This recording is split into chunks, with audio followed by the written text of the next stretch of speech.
Hello students, welcome to A to Z পরীক্ষা। তো আজকে তোমাদের জন্য যে বাংলা প্রতিবেদনটা নিয়ে এসেছে এটা হলো কেপিএসআই মেন্সের একটা প্রিভিয়াস ইয়ার কোশ্চেন, মানে প্রিভিয়াস ইয়ার কোশ্চেন, ঠিক আছে?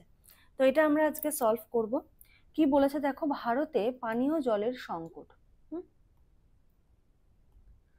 বলেছে ভারতে পানীয় জলের সংকট, প্রতিদিনের জীবনে জলের প্রয়োজনীয়তা, পয়েন্ট যেগুলো দিয়েছে।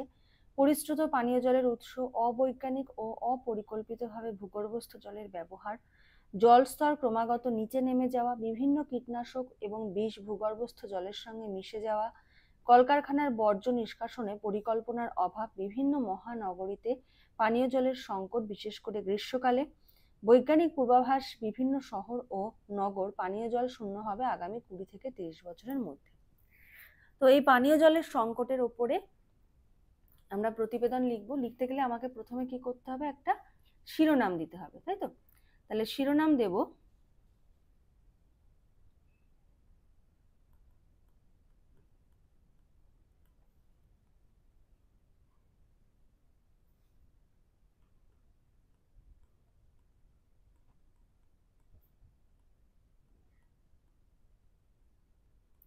ভারতে পানীয় জলের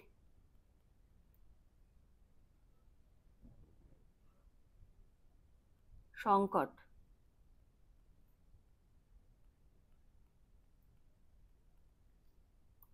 ভবিষ্যতের এক দিতে হবে না, ভয়াবহ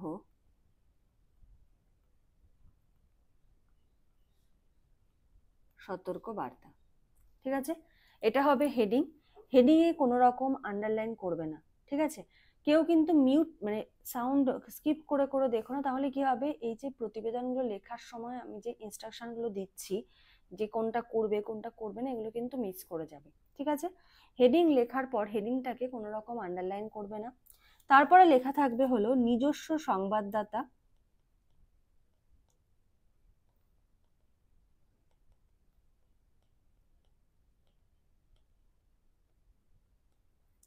যদি স্থান থাকে তাহলে লিখবে ক খ গ, ঠিক আছে? কোনো স্থানের নাম উল্লেখ করবে না, ক খ গ। তারপরে ধরো দিলে 14 অক্টোবর, 14 অক্টোবর দিলেই হবে। ব্যাস, এইটুকু তোমার কিন্তু লিখতে হবে। যদি স্থান উল্লেখ না থাকে তাহলে দেবে হলো ক খ গ, আর যদি স্থান উল্লেখ থাকে তাহলে স্থানের নামটা দেবে। আর মানে আগের দিনই যে কোশ্চেন করেছো আর কি কমেন্টে, যে কোথায় কোন মানে স্থানের নাম দেবে কখন দেবে না বুঝতে পারছো না, প্রশ্নে যদি দেওয়া থাকে তাহলেই দেবে, প্রশ্নে দেওয়া না থাকলে ক খ গ লিখবে। ক্লিয়ার? আচ্ছা, এবারে আমরা লেখাটা শুরু করব। ভারতে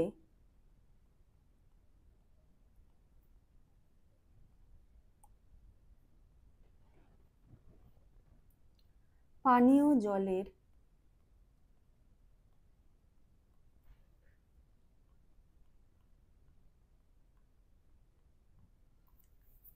জলের সংকট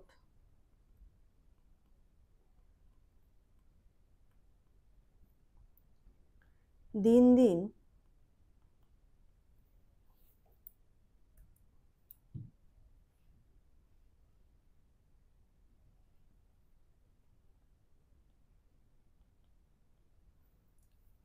দিন মারাত্মক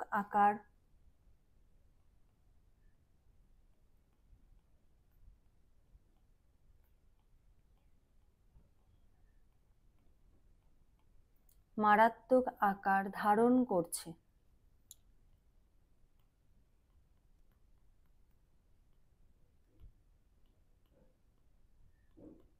দাঁড়ি প্রতিদিনের জীবনে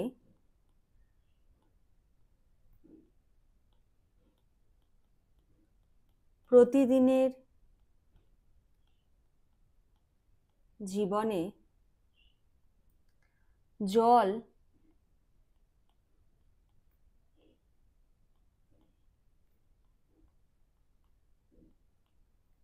মানুষের নিত্য প্রয়োজনীয়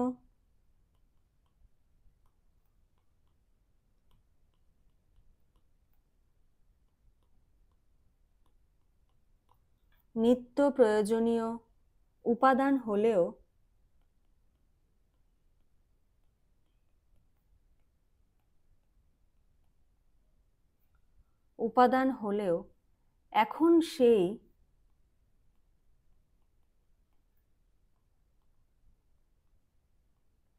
এখন সেই জলই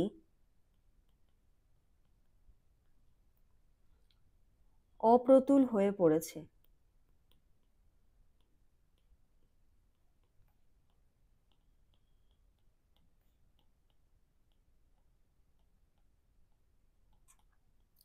দাঁড়ি নগর ও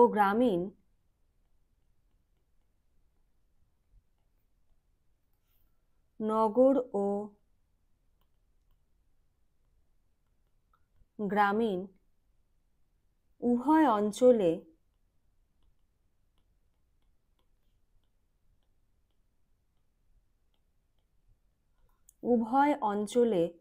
পরিশ্রুত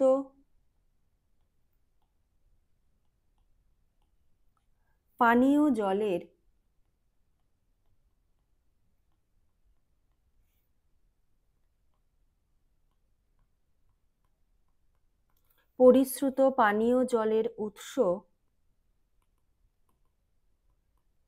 ক্রমশ হ্রাস পাচ্ছে।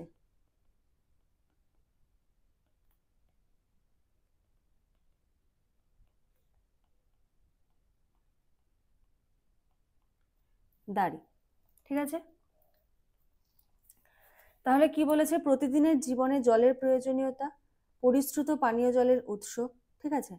এবার হলো অবৈজ্ঞানিক এবং অপরিকল্পিত ভূগর্ভস্থ জলের ব্যবহার। তাহলে প্রথম দুটো কিন্তু পয়েন্ট আমরা আলোচনা করলাম, ঠিক আছে, যে ভারতে পানীয় জলের সংকট দিন দিন মারাত্মক আকার ধারণ করছে। প্রতিদিনের জীবনে জল মানুষের নিত্য প্রয়োজনীয় উপাদান, মানে ফার্স্ট পয়েন্টটা আমরা লিখছি। উপাদান হলেও এখন সেই জলই অপ্রতুল হয়ে পড়ছে। নগর ও গ্রামীণ উভয় অঞ্চলে পরিশ্রুত পানীয় জলের উৎস ক্রমশ হ্রাস পাচ্ছে। আচ্ছা, এবারে আছে অবৈজ্ঞানিক ও অপরিকল্পিতভাবে ভূগর্ভস্থ জলের ব্যবহার। তাহলে কি লিখব? এটা আমাদের ইন্ট্রোডাকশনের মধ্যে ঢুকে গেল। এবারে প্যারা চেঞ্জ করে লিখব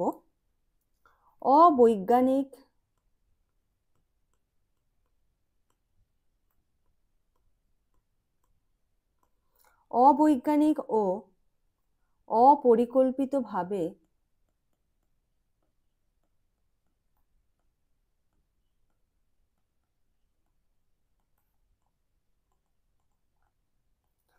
অপরিকল্পিতভাবে ভূগর্ভস্থ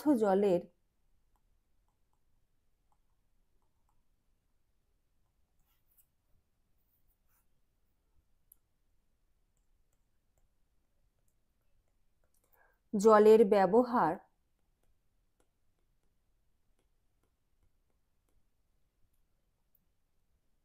এই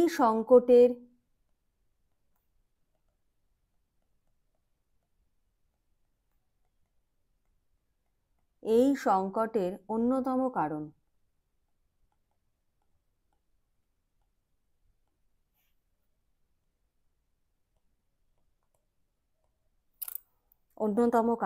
দাঁড়ি ঠিক আছে, যে অবৈজ্ঞানিক এবং অপরিকল্পিতভাবে ভূগর্ভস্থ জলের ব্যবহারটা কি এই সংকটের অন্যতম কারণ। হ্যাঁ, এই যে তো পয়েন্টটা দিয়েছে, এই পয়েন্টটা থেকে বুঝতে হবে যে পানীয় জলের সংকটের কারণের মধ্যে তোমাকে এই পয়েন্টটাকে ইনক্লুড করতে হবে, ঠিক আছে। এবার এই ভূগর্ভস্থ জলের যে অভাবটা হচ্ছে, হ্যাঁ, কেন জলের ব্যবহারটা কিভাবে কিভাবে কোথায় কোথায় হচ্ছে সেই জায়গাটা আমাদেরকে একটু ইনক্লুড করতে হবে এই পয়েন্টের আন্ডারে। তাহলে কি লিখব? যে কৃষি, শিল্প ও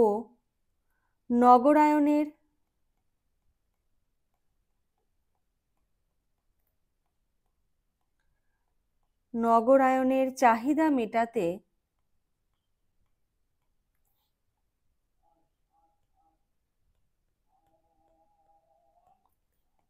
নির্বিচারে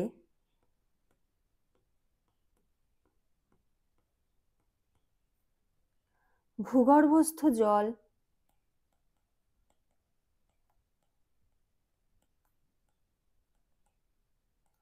ভূগর্ভস্থ জল তোলা হচ্ছে।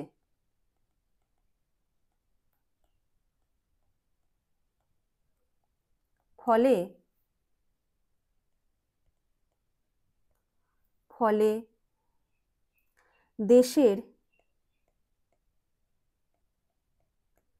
দেশের বহু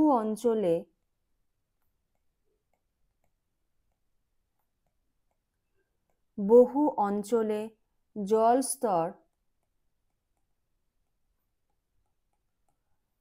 স্তর দ্রুত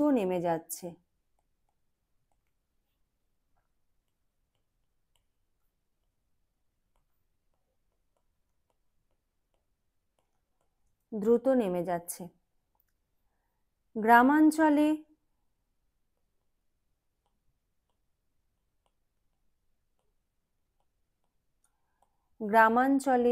কূপ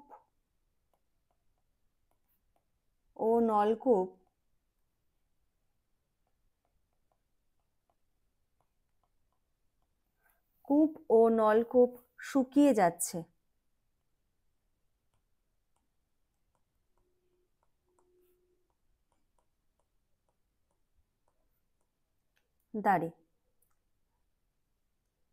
আবার শহরাঞ্চলে বা শহরে ট্যাঙ্কার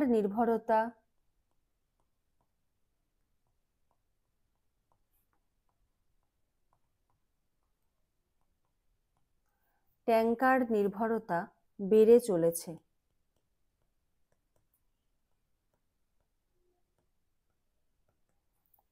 ঠিক আছে, ট্যাঙ্কার নির্ভরতা বেড়ে চলেছে। তাহলে ভূগর্ভস্থ জলের ব্যবহার, জল স্তর নিচে নেমে যাওয়া, এই জিনিস দুটো উল্লেখ করলাম। এবারে আমরা এই পয়েন্টটা উল্লেখ করব যে কীটনাশক, তারপরে বিভিন্ন বিষ ভূগর্ভস্থ জলের সঙ্গে মিশে যাওয়া, ঠিক আছে, এটাকে, তারপরে কলকারখানার বর্জ্য, এগুলোকে আমরা এবার ইনক্লুড করব। তো কি লিখবো? আচ্ছা, লেখার আগে, শুরু করার আগে একটু বলে রাখি, তোমাদের কিন্তু KP, WP, KP, SI means, হ্যাঁ, দুটোরই কিন্তু ব্যাচ, সিলেবাস তো একই, তো দুটোরই কিন্তু ব্যাচ আমাদের একসাথেই চলছে। আর এখন কিন্তু তোমাদের ডিসকাউন্ট অফার রয়েছে, ওয়ান টাইম পেমেন্ট, কোনো রকম মান্থলি ফিস কিন্তু নেই। আর 20 অক্টোবর পর্যন্ত এটার ভ্যালিডিটি রয়েছে। ডিটেলসের জন্য তোমরা এই নাম্বারটায় যোগাযোগ করতে পারো। এবার কি কি পাবে, এটা নিয়ে অনেকের মধ্যেই অনেক রকম প্রশ্ন, যে কি কি তোমরা পাবে। তোমরা এখানে পেয়ে যাবে হলো descriptive math,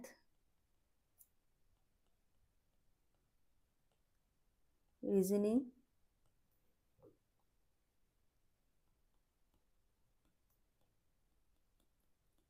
descriptive GS from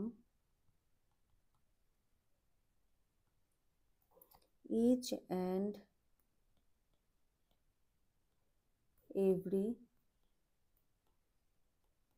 chapter of any subject, যে কোনো সাবজেক্টের প্রত্যেকটা চ্যাপ্টার থেকে তোমরা descriptive GS question answer format,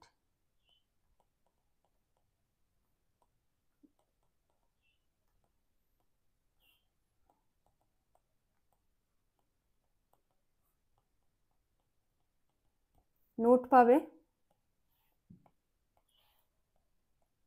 not one liner. ঠিক আছে, ওয়ান লাইনার কিন্তু নয়, প্রশ্ন উত্তর ফরম্যাটে নোট পাবে। আচ্ছা, তোমাদের আর কি কি হবে? লাইভ ক্লাস হবে, কোনো রকম কিন্তু রেকর্ডেড ক্লাস নয়, লাইভ ক্লাস হবে। আর লাইভ ক্লাসে তোমরা কি পাবে?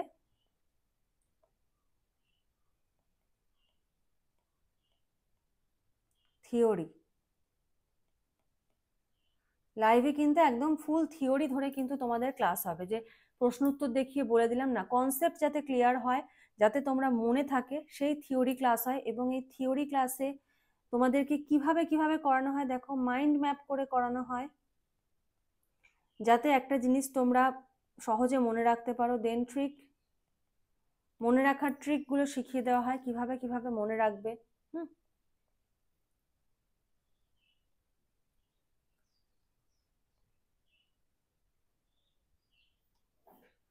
তারপরে ফ্লো চার্ট, সমস্তগুলো এগুলো কি যাতে তোমরা পড়া মনে রাখতে পারো। থিওরি ক্লাসে কিন্তু এগুলো একদম ভালোভাবে করে দেওয়া হয় যাতে তোমরা ইজিলি পড়াটা মনে রাখতে পারো।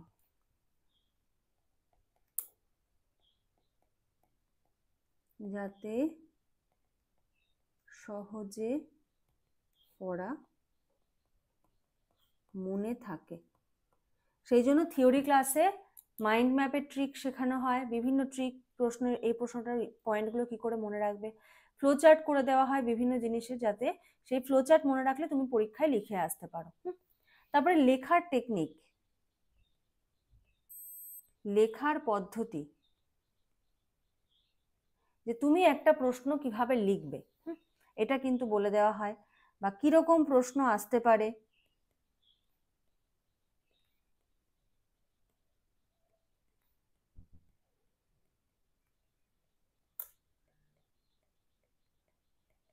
ঠিক আছে, কিরকম প্রশ্ন আসতে পারে থিওরি ক্লাসে এগুলো কিন্তু সমস্তটাই কিন্তু করিয়ে দেওয়া হয়। ঠিক আছে, প্রত্যেকটা ক্লাস লাইভ ক্লাস, আর সমস্ত ডেসক্রিপটিভ, হ্যাঁ, আর তার সাথে তো রয়েছে ডেসক্রিপটিভ, এটা তো বললামই না।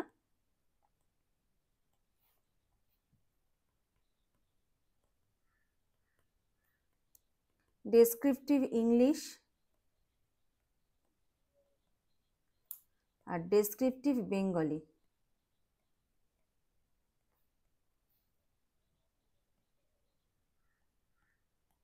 প্রচুর নোট পাবে,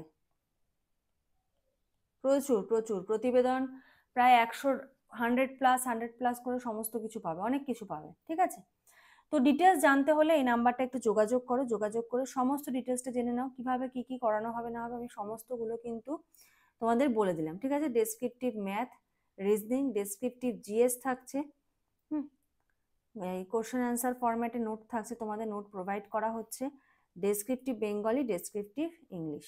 ঠিক আছে, আচ্ছা, এবারে আবার আমরা কিন্তু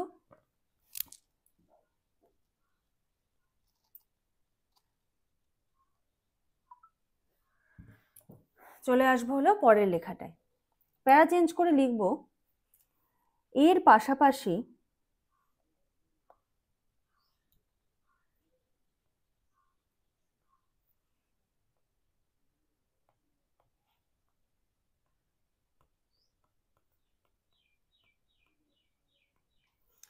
আর একটা গুরুত্বপূর্ণ কথা বলিনি, আমাদের কিন্তু ওই 2 মাসের কোর্স, 3 মাসের কোর্স এরকম কিন্তু নয়, তোমাদের WBP SI মেইনস পরীক্ষা যতদিন না যবে পরীক্ষা হবে সেই পর্যন্ত ভ্যালিডিটি।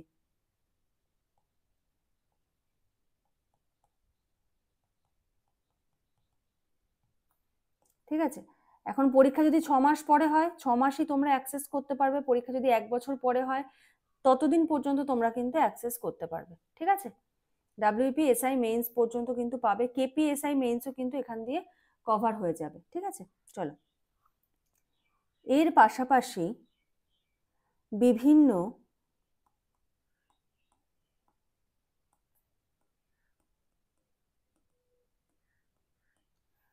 বিভিন্ন কীটনাশক,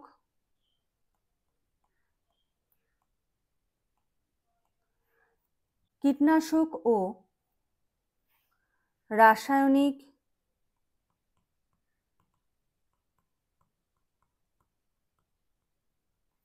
রাসায়নিক বিষ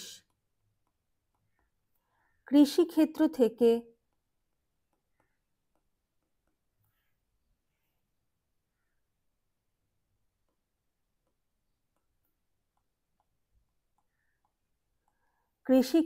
থেকে ধুয়ে গিয়ে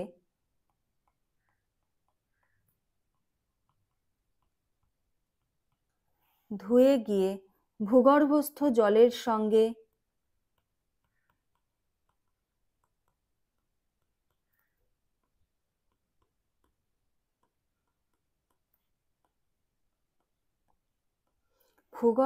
জলের সঙ্গে মিশে দূষণ ঘটাচ্ছে।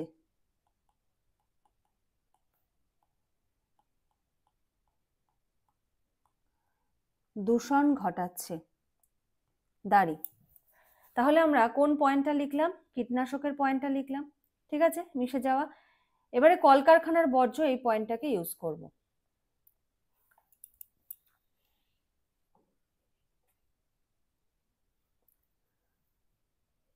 কলকারখানার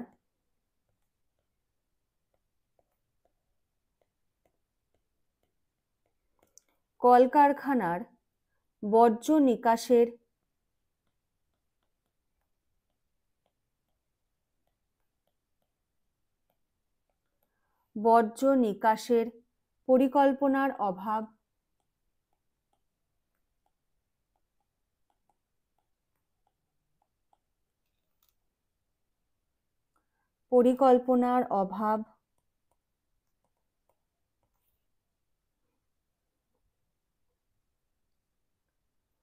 এবং বর্জ্য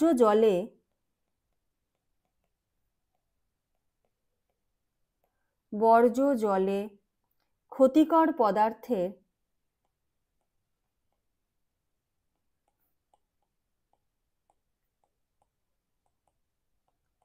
ক্ষতিকর পদার্থের মিশ্রণও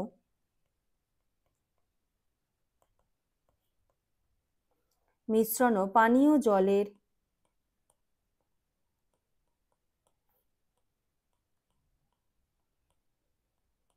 জলের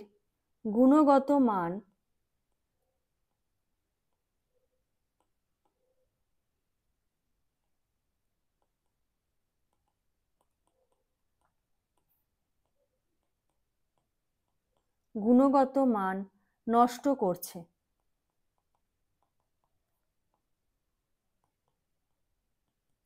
দাঁড়ি। আচ্ছা, তাহলে কলকারখানাটাকে আমরা ইনক্লুড করলাম। এবার কি দেখো, বিভিন্ন মহানগরীতে পানীয় জলের সংকট, বিশেষ করে গ্রীষ্মকালে, এই পয়েন্টটাকে আমরা আস্তে আস্তে ইনক্লুড করব, ঠিক আছে। আচ্ছা, এটার সঙ্গে আরেকটু লিখব,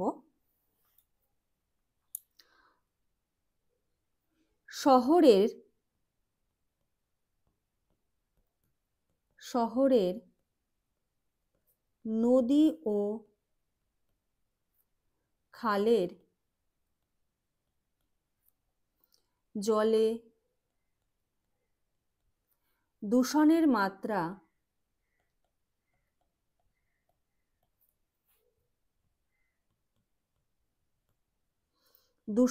মাত্রা বেড়ে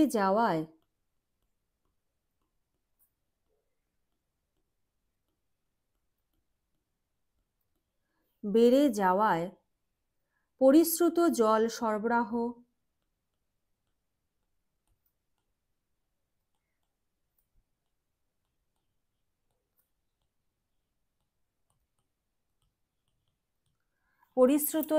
সরবরাহ ব্যবস্থা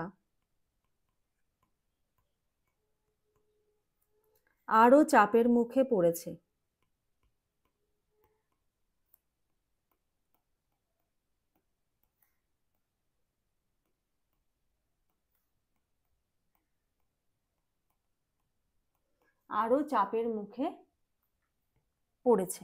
ঠিক আছে, প্যারা চেঞ্জ করে গ্রীষ্মকালে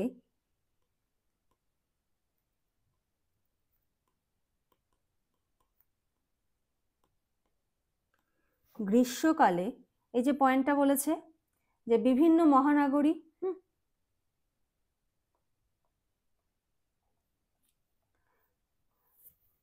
গ্রীষ্মকালে বিশেষ করে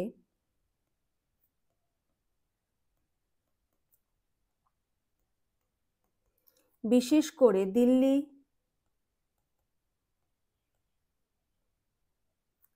মুম্বাই,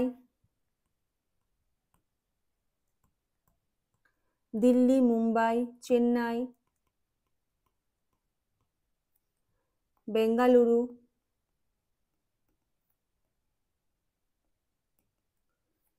ও কলকাতা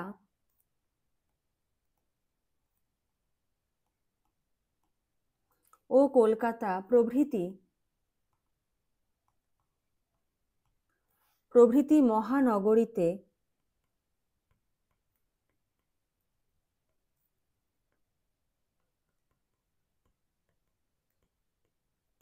মহানগরীতে পানীয় জলের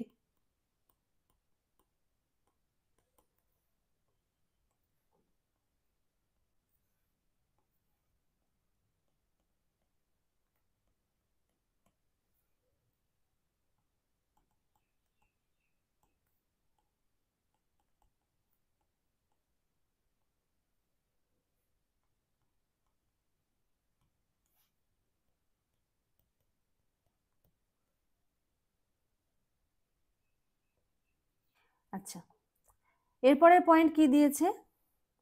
এবার হলো বৈজ্ঞানিকদের পূর্বাভাস যে বিভিন্ন শহর নগর পানীয় জল শূন্য হবে আগামী 20 থেকে 30 বছরের মধ্যে। তাহলে বৈজ্ঞানিকদের পূর্বাভাসটা এবার আমরা লেখার মধ্যে ইনক্লুড করব। দেখো কিভাবে প্রত্যেকটা পয়েন্টকে ইউজ করে আমরা কিন্তু লেখাটাকে আস্তে আস্তে মানে টেনে টেনে লম্বা করছি। ঠিক আছে, তাহলে কি লিখবো? প্যারা চেঞ্জ করে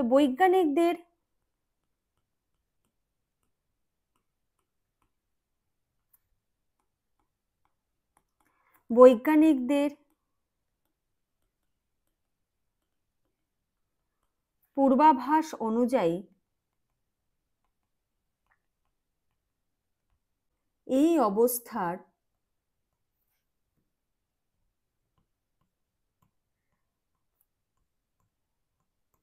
এই অবস্থার অবনতি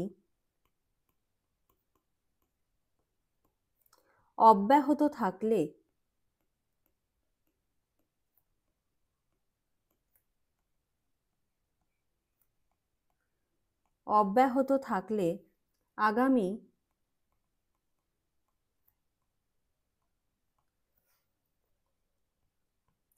20 থেকে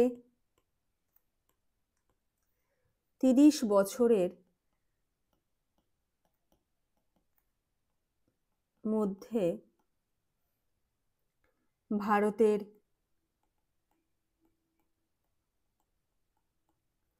বহু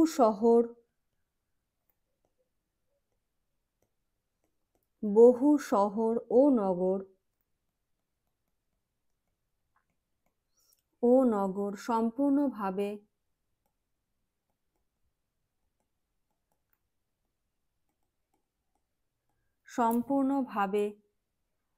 পানীয়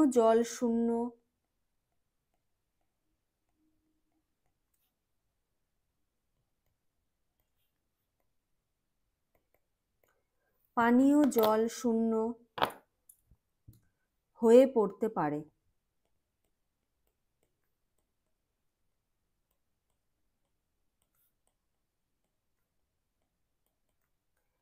দাঁড়ি বিশেষজ্ঞরা সতর্ক করেছেন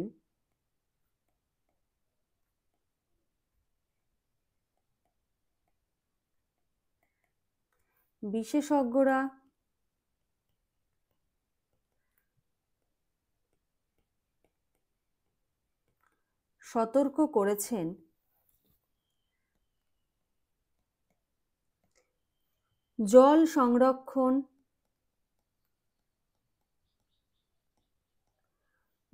সংরক্ষণ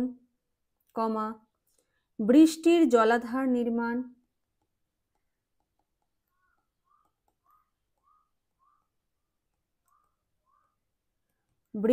জলাধার নির্মাণ ও পুনর্ব্যবহার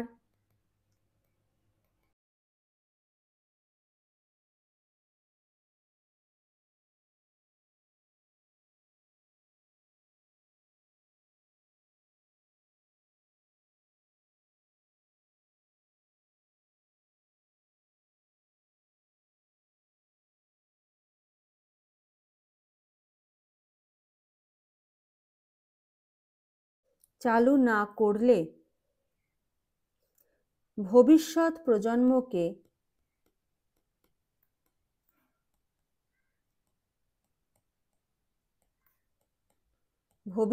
প্রজন্মকে মারাত্মক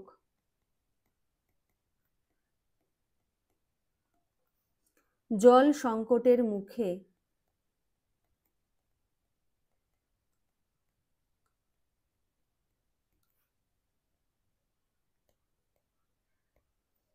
পড়তে হবে।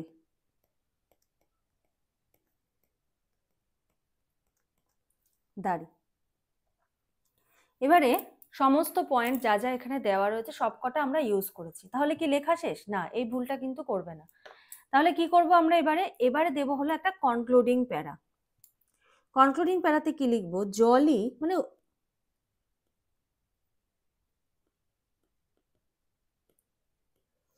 জলই জীবনের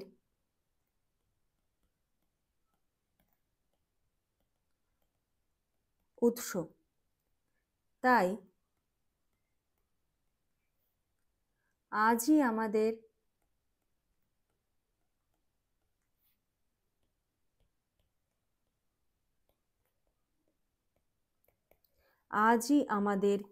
জল সংরক্ষণের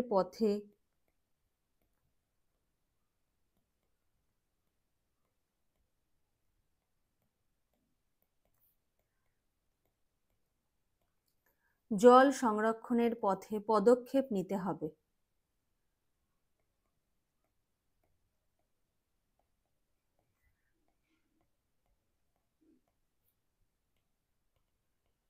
পদক্ষেপ নিতে হবে। দাঁড়ি। তাহলে আমরা তোমাদের এই প্রিভিয়াস ইয়ার যে কোশ্চেনটা সেটা করালাম। তো এরকমই যে বলতে পারো বিভিন্ন যে সমস্যা আর কি, যেগুলো নিয়ে ধরো পরীক্ষায় প্রশ্ন দিচ্ছে, এরকম সমস্যা আরো হতে পারে। ধরো বায়ু দূষণ এবং মানব স্বাস্থ্য হতে পারে, প্লাস্টিক দূষণ থেকে হতে পারে, বন উজাড়, পরিবেশের ভারসাম্য নষ্ট হচ্ছে এটা হতে পারে, গ্লোবাল ওয়ার্মিং হতে পারে, খাদ্য দূষণ হতে পারে, হ্যাঁ, তারপরে ইলেকট্রনিক বর্জ্য, ই ওয়েস্ট, হ্যাঁ, এই টপিকগুলো আমি বেছেছি। তো এদের মধ্যে কোন টপিকটা তোমাদের প্রয়োজন তোমরা কিন্তু অবশ্যই কমেন্ট করে জানিও। আজকের ক্লাসটা ভালো লাগলে লাইক করে দিও। যারা নতুন আছো অবশ্যই চ্যানেলটা সাবস্ক্রাইব করে বেল বাটন প্রেস করে রেখো। আমাদের টেলিগ্রাম গ্রুপ, এফবি পেজটাতে জয়েন হয়ে যেও। আজকের মতো এখানে শেষ করছি, নেক্সট ক্লাসে আবার দেখা হবে, কথা হবে। আজকের মতো এইটুকুই। Thank you.